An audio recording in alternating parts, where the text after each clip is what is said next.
this conference, and Professor Ahmed Sikutori for organizing this very, very highly scientific gynae course. As usual, multidisciplinary, which is very important for all of us to listen to each other. I hope this lecture will be beneficial and to give the highlights about the use of targeted therapy in gynecological malignancy, why, what, and when. So why we try again to use targeted therapy in ovarian cancer?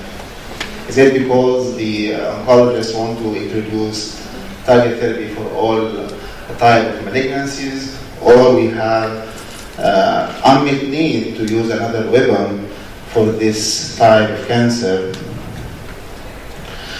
As we see here, this is the 5-year relative cancer survival as mentioned by the American National Cancer Institute, and they find that the patient with breast cancer in 1970 have only 75% of survival, and this improved dramatically to be 90% at 2009, while those with ovarian cancer, unfortunately, there is no improvement to 2008.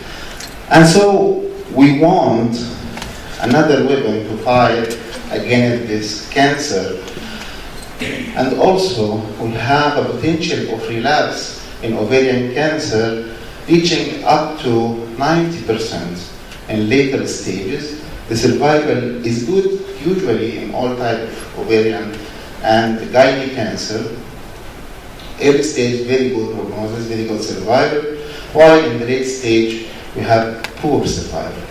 The same in cancer cervix, 93% overall survival at 5 years, while it is about only 16% in late stages. And we may see picture like this with no hope of improvement.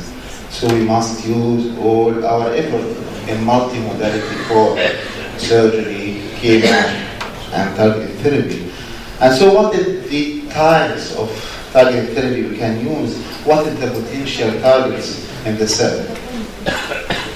We have the vascular endothelial growth factor receptors and ligands, platelet growth factor, hair family, the ITK ACT pathway, the dysfunctional BRCA genes, and others. Day after day, we find new targets. Two important families, mainly the angiogenesis, and all we know that the tumor cell starting by a 2 millimeter diameter cells taking its nutrition by diffusion from the blood supply beside it, but usually not satisfied by this. Releasing the vascular endothelial growth factor to try to attract new blood formation to grow and do the metastatic potential of it.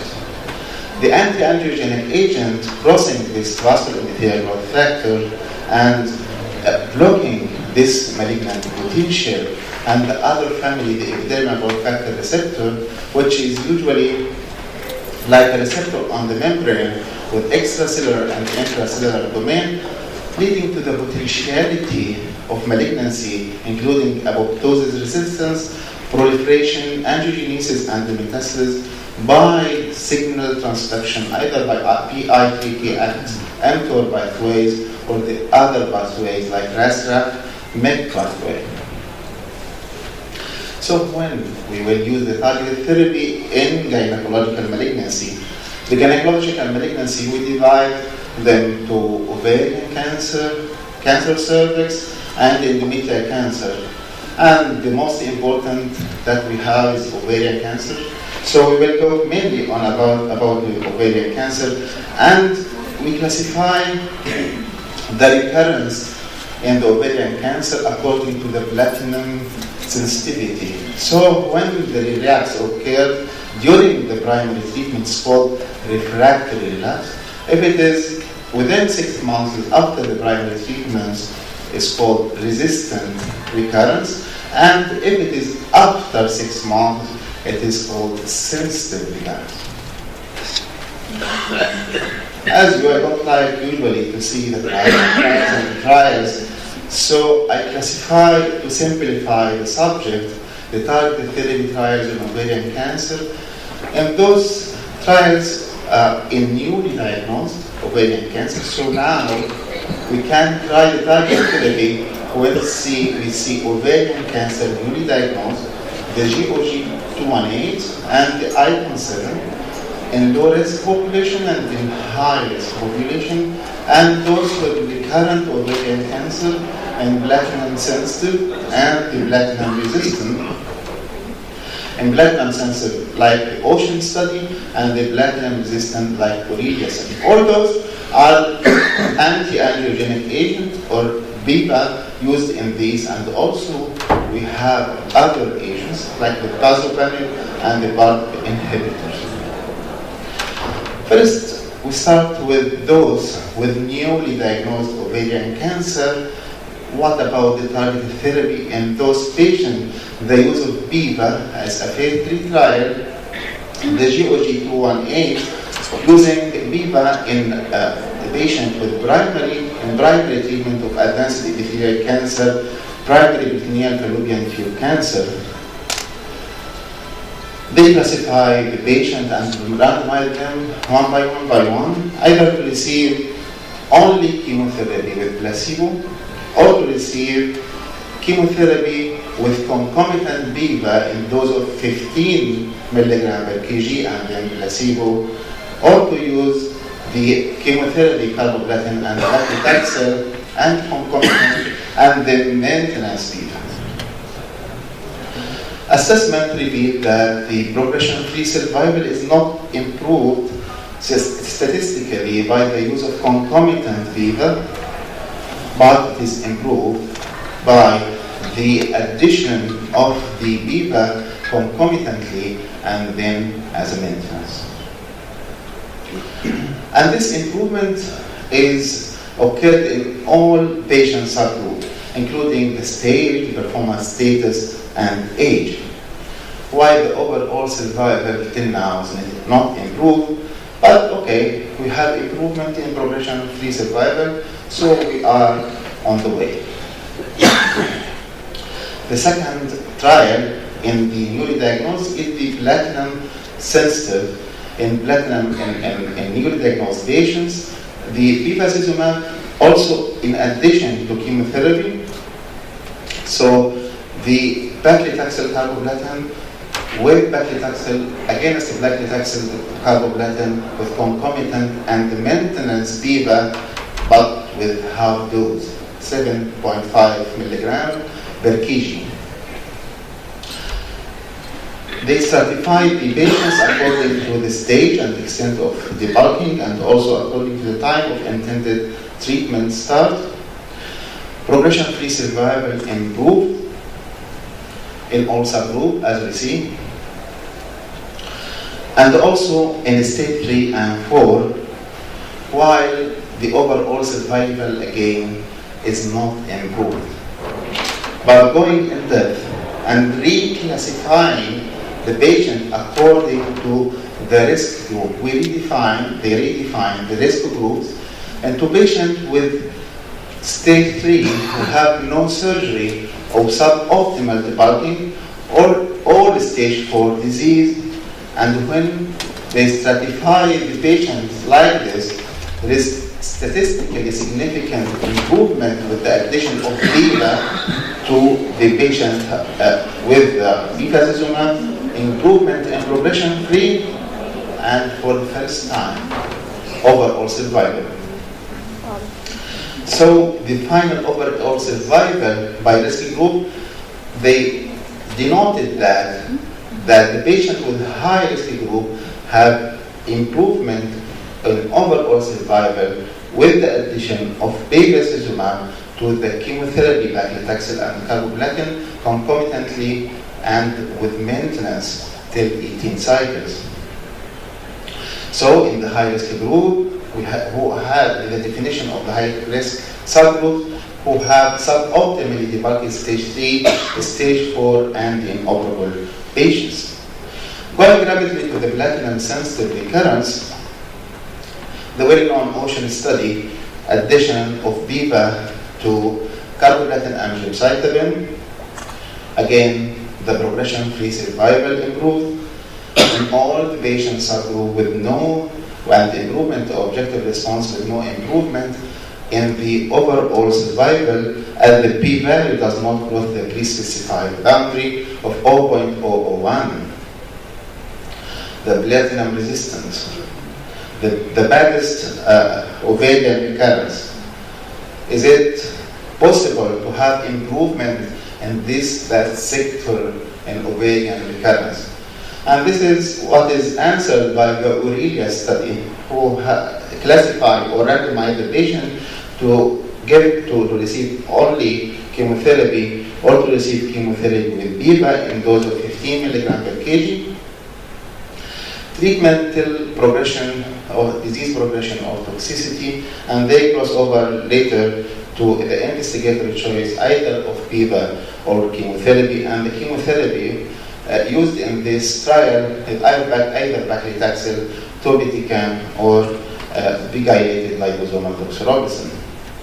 The primary endpoint is progression-free, and the secondary endpoint is overall response rate, quality of life, safety, and tolerability. And surprisingly, they found that there is improvement in progression-free survival in this bad sector of disease with the addition of BIVA against the control arm in patients more than 65 years old and those with less than 65 years old. And also the overall response rate improved in both the young and old patients, while there is no improvement in overall survival till now, except in those patients more than 65, where the overall survival results not reached till now. So there is similar improvement in the progression-free survival and the overall response rate benefit from BIVA in those platinum-resistant ovarian recurrence in older and younger patients.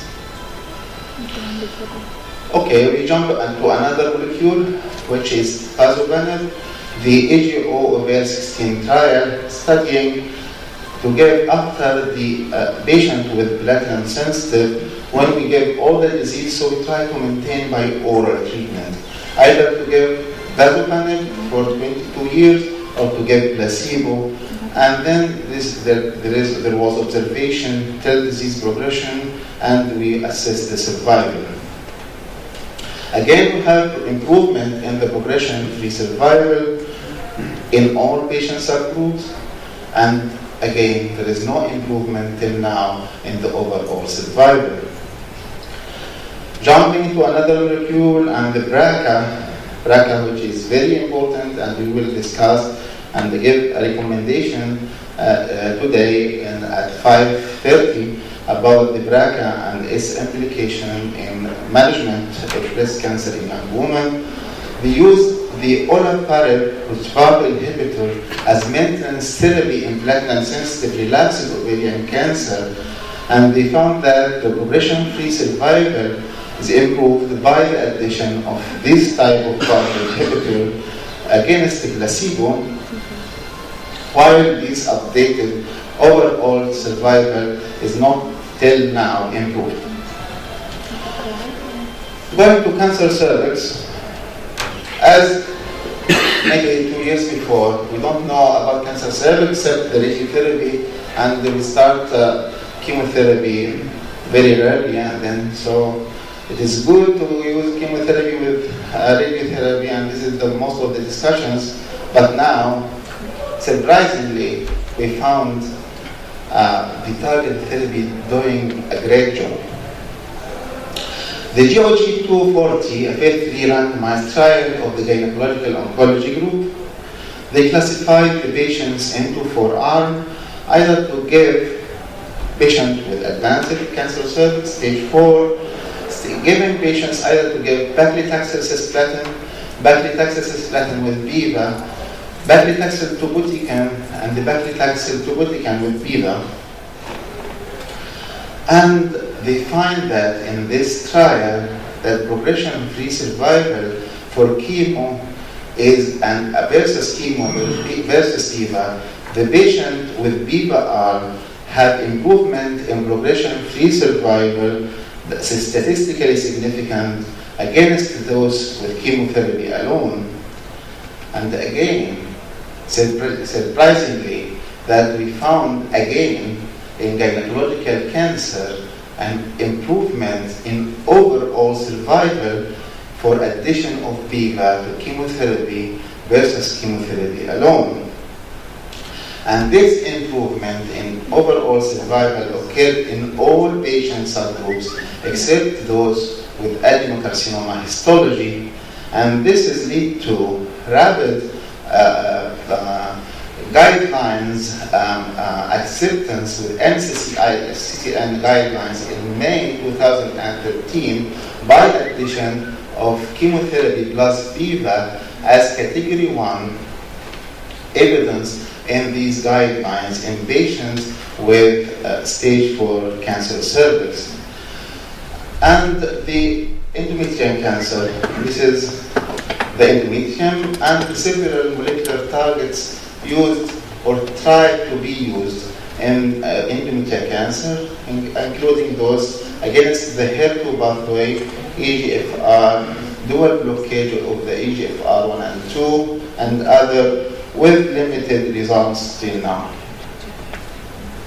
So the take-home messages from the targeted therapy in ovarian cancer that the advanced gynecological cancer has dismal prognosis by the routine treatment. The targeted therapy opened the door for better outcome in those with originally bad prognosis, and the carefully selected population helps to maximize the benefit from those promising but expensive drugs. And all effort must be done by the regional institutes and the organization to initiate and collaborate with already planned clinical trials to explore the efficacy of these treatments in our patients. And I ask you all not to miss the panel recommendation, management of breast cancer in young women at 5:30 today, inshallah. Thank you very much.